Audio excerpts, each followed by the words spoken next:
Hello গোপালগঞ্জবাসী, কেমন আছো তোমরা? ভালো আছো? আমিও ভালো আছি। শোনো, ওই যে সীতাকুণ্ড গেছিলাম তা তো জানো, তাই ভিডিওটা লেট হয়ে গেলে পোস্ট করতে। যাই হোক, আমরা সারা রাত জার্নি করার পরে এই যে ভিউটা দেখতেছি, মানে অমায়িক এমন জায়গায় বাসটা রাখছে। সীতাকুণ্ডের যে পাহাড়, চন্দ্রনাথ পাহাড়, সেটা দূর থেকেও দেখা যাইতেছিল। এই যে আমাদের বাসগুলা রাখছিল এখানে, এটা হচ্ছে একটা ঈদগাহ ময়দান। তো তারপরে আমরা যার যার মতন ফ্রেশ হয়ে স্নান টান করে রওনা দিয়ে দিই হচ্ছে চন্দ্রনাথ পাহাড়ে ওঠার উদ্দেশ্যে। যাইতে যাইতে প্রথমে একটা মন্দির বাদে, এই মন্দিরটা মূলত নাম হচ্ছে ব্যাসকুণ্ড ধাম।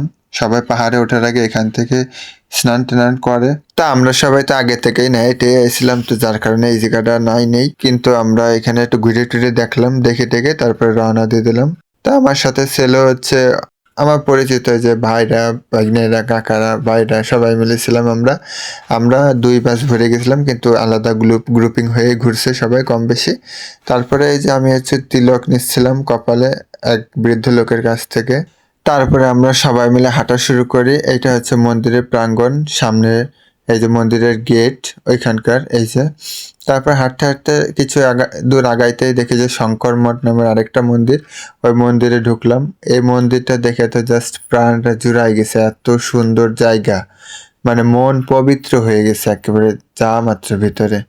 এই মন্দিরের বাইরের প্রশস্তটা অনেক বড়, অনেক কিছু আছে এখানে বানানো, বিভিন্ন মূর্তি, তারপরে অনেক সাজানো গোছানো, অনেক সুন্দর জায়গাটা। তারপরে হচ্ছে হাঁটতে হাঁটতে আরো কিছুদিন আগাইতেই দেখি যে মূল মন্দিরের ফটক দেখা যায়। এটা হচ্ছে মন্দিরটা। তারপরে আমরা সবাই আস্তে আস্তে মন্দিরের দিকে আগানো শুরু করলাম। আস্তে আস্তে মন্দিরের ভিতরে পর্যন্ত গেলাম। আপনারা শুধু একবার দেখেন কি সুন্দর মন্দিরটা। এই যে শ্রী শ্রী বিশ্বনাথ মন্দির। এই যে আমরা মন্দিরের ভিতরে এখন ঢুকবো, মন্দিরের বাইরের সাইডটা আপনারা শুধু একবার দেখেন। খুবই সুন্দর, মানে বলে বোঝাতে পারবো না, এতটা সুন্দর আর এত মানে রিফ্রেশিং লাগছিল মন্দিরের ভিতরে ঢুকে। মন্দিরের ভিতরটা কি সুন্দর, একেবারে মহলের মতো সাজানো। মন্দিরের ভিতরের এই শান্ত পরিবেশ এবং স্থাপত্য শৈলী মনটারে একেবারে মানে প্রশান্তিতে ভরাই দিছে, বুঝছেন? মানে কি বলবো, অসাধারণ ছিল। তারপরে আমি ঘুরে ঘুরে মন্দিরের পুরোটা জায়গা দেখতে থাকলাম এবং মানে নিজের মনটাকে প্রশান্তি দিচ্ছিলাম, মানে নিজেরে এতটা ভাল লাগতেছিল, মানে কি বলবো, এই ফিলিংসটা অন্যরকম। তারপরে চলে আসছি একেবারে মন্দিরের পুরো ভেতরে। এখানে হচ্ছে অনেক ভক্তর সমাগম ছিল। এখানে একজন সাধুও ছিল যে মন্ত্র পাঠ করে শিবের পূজা হচ্ছিল। এখানে শিবলিঙ্গে সবাই জল ঢালতেছিল।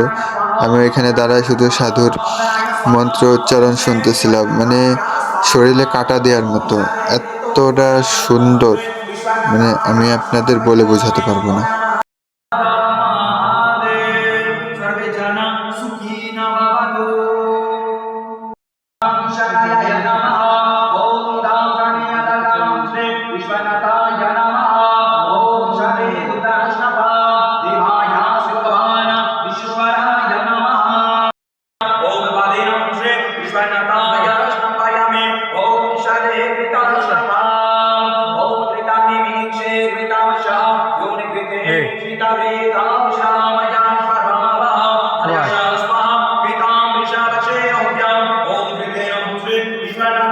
অনেক সময় ধরে ঠাকুরের মন্ত্র উচ্চারণ শুনলাম এবং মহাদেবের চরণে কিছু মুহূর্ত কাটিয়ে মনটা এক অদ্ভুত শান্তিতে ভরে গেল।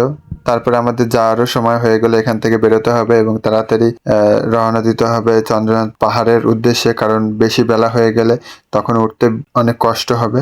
তাই আমরা বেশি সময় নষ্ট না করে এখানে বেরোয় পড়লাম। তা বেরোনোর সময় আমি ঘুরে ঘুরে আবার কিছু সময়, অনেক সময় ধরে ঘুরলাম এবং দেখলাম জায়গাটা। বেরোনোর সময় এইটা দেখতে পারি, মানে ভাল লাগে খুব।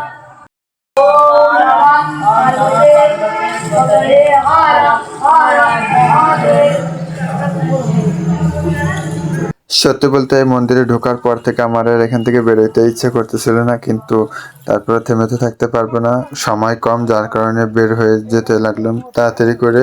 এবং এই ভিডিওটা অনেক লং হয়ে যাওয়ার কারণে সীতাকুণ্ড পাহাড়ের চূড়ায় উঠলাম এবং মন্দিরে গেলাম, পুজো দিলাম, সেসব কিছু দেখাতে পারলাম না, সেগুলো নেক্সট আরেকটা ভিডিওতে দেখাবো। ভিডিওটি ভালো লাগলে অবশ্যই লাইক, কমেন্ট, শেয়ার করে পাশে থাকবেন।